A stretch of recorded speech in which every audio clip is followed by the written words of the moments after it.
আসসালামু আলাইকুম, মারুফা কুকিং স্টুডিওতে আপনাদের স্বাগতম। আজকে আমার চ্যানেলের নতুন আইটেম নিয়ে হাজির হয়েছি। আজকে আমার চ্যানেলের নতুন আইটেমটি খুবই মজাদার একটি ডেজার্ট আইটেম। আপনারা দেখেই হয়তো অনেকেই অনুমান করতে পারছেন। অসাধারণ এই ডেজার্ট আইটেমটি হচ্ছে গাজরের পায়েস। তো গাজরের পায়েস আমরা খুবই সহজ করে কিভাবে রান্না করে নিয়ে অল্প সময়ের মধ্যে পরিবারের এবং বাড়িতে মেহমান আসলে তাদের মন ভরিয়ে দিতে পারি, তার একটি সহজ রেসিপি নিয়ে আমি হাজির হলাম। তো দেখে নিন আমার ডেজার্ট আইটেমটির রেসিপি। আমি এখানে নিয়েছি মিডিয়াম সাইজের দুইটি গাজর, প্রায় 400 গ্রামের মতো হবে এই দুইটি গাজর। তো এখানে আমি গাজরটাকে ছিলে পরিষ্কার করে নিয়েছি।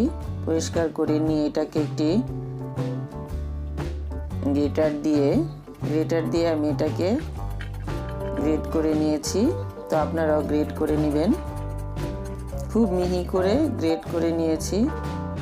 গ্রেট করে নেওয়ার পর আমার এখানে গাজরগুলো দেখতেই পাচ্ছেন খুব মিহি হয়েছে। তো খুব কাছ থেকে আপনাদের একটু দেখিয়ে দিচ্ছি গ্রেট করা গাজরগুলো। তো দেখতেই পাচ্ছেন আমার গ্রেট করা গাজরগুলো কেমন মিহি হয়েছে। আপনারা হাতেও কেটে নিতে পারেন, বটি দিয়ে মিহি করে কেটে নিতে পারবেন। তো এখানে গ্রেট করা গাজরগুলো আমি একটু ভেজে নেব। গাজরের মধ্যে যে পানি থাকে সেই পানিটা আমরা ভেজে শুকিয়ে নিব। এর ফাঁকে গাজরটা একটু হয়ে যাবে, 50% রান্নাটাও হয়ে যাবে।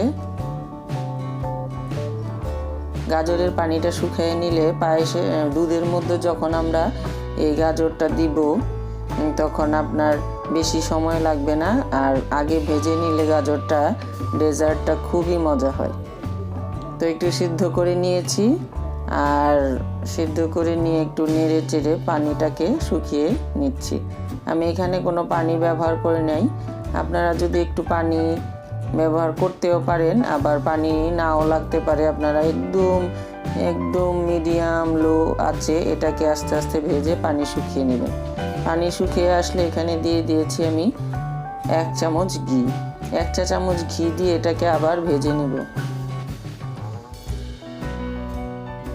দেখতেই পাচ্ছেন 1 চামচ ঘি দিয়ে আমি গাজরটাকে ভেজে পানি শুকিয়ে নিচ্ছি। এভাবে যদি আপনারা পানি শুকিয়ে নেন, আপনার পায়েসটা রান্না করতেও সময় অনেক কম লাগবে। দুধের মধ্যে আপনাকে বেশিক্ষণ নাড়াচাড়া করতে হবে না, দুধটা ঘন করে দিয়ে দিলেই হবে। তো এখানে আমরা 1 লিটার খাঁটি গরুর দুধ নিয়েছি।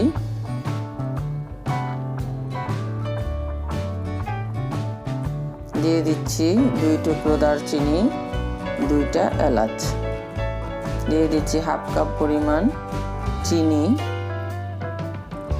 এখন এই চিনি দিয়ে আর দারচিনি এলাচি দিয়ে আমি এই দুধটাকে মিডিয়াম আঁচে নেড়ে কিছুক্ষণ জাল করে প্রায় অর্ধেকটা পরিমাণ করে নিয়েছি। দুধ যখন অর্ধেক পরিমাণ চলে আসবে, ঘন হয়ে আসবে, তখন আমি এখানে দিয়ে দিব ভেজে রাখা গাজরগুলো। আমি গাজরটা আসলে ভেজে নিয়ে রান্না করি। আপনারা এইভাবেই আমার রেসিপিটা ফলো করে রান্না করে দেখবেন।